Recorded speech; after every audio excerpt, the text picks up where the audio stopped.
نحمدہ ونصلی ونسلم علی رسولہ الکریم، اما بعد۔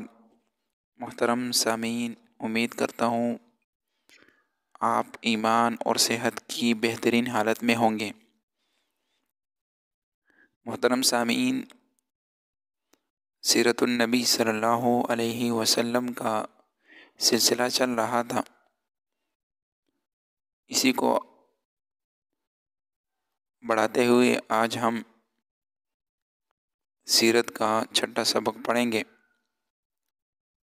محترم سامعین، مکہ میں آپ کی امانت اور دیانت کی وجہ سے لوگ آپ کو امین کہہ کر پکارنے لگے۔ آپ کا یہ لقب بہت مشہور ہو گیا تھا۔ لوگ آپ کو امین کے علاوہ اور کسی نام سے نہیں پکارتے تھے۔ انہی دنوں ابو طالب نے آپ سے کہا، اے بھتیجے، میں ایک بہت غریب آدمی ہوں اور قحط سالی کی وجہ سے اور زیادہ سخت حالات کا سامنا ہے۔ کافی عرصے سے خشک سالی کا دور چل رہا ہے۔ کوئی ایسا ذریعہ نہیں کہ اپنا کام چلا سکے، اور نہ ہماری کوئی تجارت ہے۔ ایک تجارتی قافلہ شام جانے والا ہے، اس میں قریش کے لوگ شامل ہیں۔ قریش کی ایک خاتون خدیجہ بنت خویلد شام کی طرف اپنا تجارتی سامان بھیجا کرتی ہے۔ جو شخص ان کا مال لے کر جاتا ہے وہ اپنی اجرت ان سے طے کر لیتا ہے۔ اب اگر تم ان کے پاس جاؤ اور ان کا مال لے جانے کی پیشکش کرو تو وہ ضرور اپنا مال تمہیں دے دے گی، کیونکہ تمہاری امانت داری کی شہرت ان تک پہنچ چکی ہے۔ اگرچہ میں اس بات کو پسند نہیں کرتا کہ تم شام کے سفر پر جاؤ، یہودی تمہارے دشمن ہیں، لیکن حالات کی وجہ سے میں مجبور ہوں۔ اس کے علاوہ اور کوئی چارہ بھی تو نہیں ہے۔ یہاں تک کہہ کر ابو طالب خاموش ہو گئے۔ تب آپ نے فرمایا، ممکن ہے وہ خاتون خود میرے پاس کسی کو بھیجے۔ یہ بات آپ نے اس لیے کہی تھی کہ سیدہ خدیجہ رضی اللہ عنہا کو ایک بااعتماد آدمی کی ضرورت تھی، اور اس وقت مکہ میں آپ سے زیادہ شریف، پاک باز، امانت دار، سمجھدار اور قابل اعتماد آدمی کوئی نہیں تھا۔ ابو طالب اس وقت بہت پریشان تھے۔ آپ کی یہ بات سن کر انہوں نے کہا، اگر تم نہ گئی تو مجھے ڈر ہے وہ کسی اور سے معاملہ طے کر لے گی۔ یہ کہہ کر ابو طالب اٹھ گئے۔ ادھر آپ کو یقین سا تھا کہ سیدہ خدیجہ رضی اللہ عنہا خود ان کی طرف کسی اور کو بھیجے گی، اور ہوا بھی یہی۔ سیدہ خدیجہ نے اللہ کے رسول صلی اللہ علیہ وسلم کو بلا بھیجا۔ پھر آپ سے کہا، میں نے آپ کی سچائی، امانت داری اور نیک اخلاقی کے بارے میں سنا ہے، اور اسی وجہ سے میں نے آپ کو بلوایا ہے۔ جو معاوضہ آپ کی قوم کے دوسرے آدمیوں کو دیتی ہوں، آپ کو ان سے 2 گنا دوں گی۔ آپ نے ان کی بات منظور فرما لی۔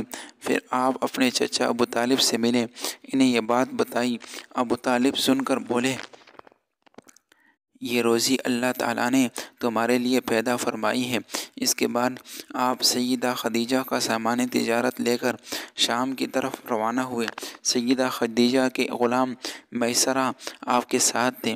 روانگی کے وقت حضرت خدیجہ نے میسرہ سے کہا، کسی معاملے میں ان کی نافرمانی نہ کرنا، جو یہ کہیں وہی کرنا، ان کی رائے سے اختلاف نہ کرنا۔ آپ کے سب چچاؤں نے قافلے والوں سے آپ کی خبر گیری رکھنے کی درخواست کی۔ اس کی وجہ یہ تھی کہ ذمہ داری کے لحاظ سے یہ آپ کا پہلا تجارتی سفر تھا، گویا آپ اس کام میں بالکل نئے تھے۔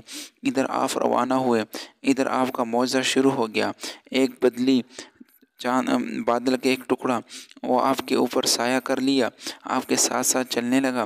جب آپ شام پہنچے تو بصرہ شہر کے بازار میں ایک درخت کے سائے میں اترے۔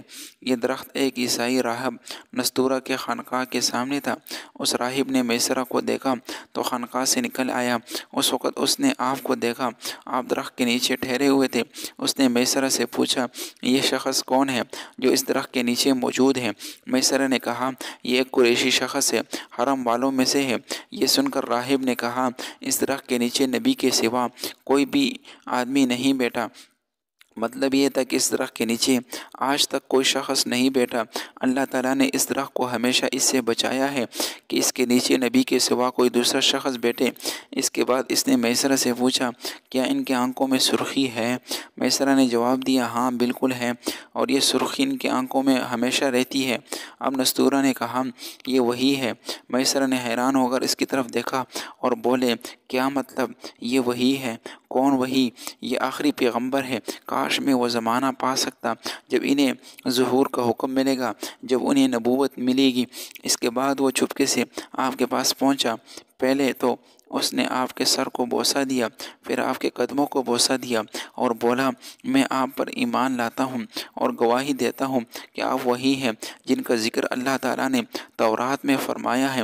اس کے بعد نستورہ نے کہا، اے محمد، میں نے آپ میں وہ تمام نشانیاں دیکھ لی ہے جو پرانی کتابوں میں آپ کی نبوت کی علامتوں کے طور پر درج ہے۔ صرف ایک نشانی باقی ہے، اس لیے آپ ذرا اپنے کندھے سے کپڑا ہٹائیں۔ آپ نے اپنا شانہ مبارک سے کپڑا ہٹا دیا۔ تب نستورہ نے وہاں مہر نبوت کو جگمگاتے دیکھا تو فوراً مہر نبوت کو چومنے کے لیے جھک کیا، پھر بولا، میں گواہی دیتا ہوں کہ اللہ تعالیٰ کے سوا کوئی عبادت کے لائق نہیں، اور میں گواہی دیتا ہوں کہ آپ اللہ تعالیٰ کے پیغمبر ہیں۔ آپ کے بارے میں حضرت عیسیٰ ابن مریم علیہ السلام نے خوشخبری دی تھی، اور انہوں نے کہا تھا، میرے بعد اس درخت کے نیچے کوئی نہیں بیٹھے گا سوائے اس پیغمبر کے جو امی، ہاشمی، عربی اور مکی ہوں گے۔ قیامت میں حوض کوثر اور شفاعت والے ہوں گے۔ سبحان اللہ۔ اس واقعے کے بعد نبی کریم صلی اللہ علیہ وسلم بصرہ کے بازار تشریف لے گئے۔ وہاں آپ نے وہ مال فروخت کیا جو ساتھ لائے تھے اور کچھ چیزیں خریدیں۔ اس خرید و فروخت کے دوران ایک شخص نے آپ سے کچھ جھگڑا کیا اور بولا، لات اور عزیٰ کی قسم کھاؤ۔ آپ نے فرمایا، میں نے بتوں کے نام پر کبھی قسم نہیں کھائی۔ آپ کا یہ جملہ سن کر وہ شخص چونک اٹھا۔ شاید وہ گزشتہ آسمانی کتابوں کا کوئی عالم تھا اور اس نے آپ کو پہچان لیا تھا، چنانچہ بولا، آپ ٹھیک کہتے ہیں۔ اس کے بعد اس نے میسرہ سے علیحدگی میں ملاقات کی۔ کہنے لگا، میسرہ، یہ نبی ہے، قسم ہے اس ذات کی جس کے ہاتھ میں میری جان ہے، یہ وہی ہے جن کا ذکر ہمارے راہب اپنی کتابوں میں پاتے ہیں۔ پاتے ہیں۔ بس دوستو بزرگوں، آج کا یہ چھٹا سبق تھا۔ اللہ سے دعا ہے کہ اللہ ہمیں اپنے نبی صلی اللہ علیہ وسلم کے نقش قدم پہ چلنے کی توفیق عطا فرمائے۔ وآخر دعوانا الحمدللہ رب العالمین۔